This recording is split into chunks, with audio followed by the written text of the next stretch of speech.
Et restrictions sanitaires qui pourraient relancer la vente de vins et spiritueux français. L'année dernière, déjà, les exportations ont battu un record. Et le secteur a même dépassé son niveau d'avant-crise, plus 11% par rapport à 2019.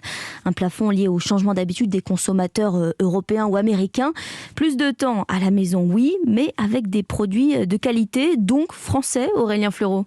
Oui, un résultat historique, plus de 15 milliards d'euros de chiffre d'affaires l'an dernier. Les consommateurs ont plébiscité la qualité des produits français, se réjouit César Giron, président de la Fédération des exportateurs de vins et spiritueux. On a vu que le marché du cocktail a explosé, où chacun essayait de reproduire à la maison les cocktails qu'il buvait dans les bars et restaurants. Et en même temps, au moment de recevoir, ou même de dîner en famille, eh bien, la cuisine est un peu plus élaborée, les vins étaient plus élaborés. Ils ont voulu reproduire une expérience de consommation plus premium. Et ça, on le retrouve dans tous les pays du monde. Et une fois de plus, nos produits français se trouvent pile dans ce segment et expliquent une grande partie de la dynamique. Champagne, Bordeaux, Bourgogne, Cognac, les incontournables sont tous en progression, mais le label France s'est largement diversifié, comme le prouve le succès planétaire des vins de la maison Gérard Bertrand. La différenciation, elle se fait sur tous les labels qu'on peut avoir, et c'est-à-dire être bio, être en biodynamie, et respecter certains critères qui sont des critères d'exigence et d'excellence. Et maintenant, on est dans 175 pays, donc on fait la promotion de notre art de vivre du sud de la France. Des chiffres records grâce également au retour des exportations vers les États-Unis,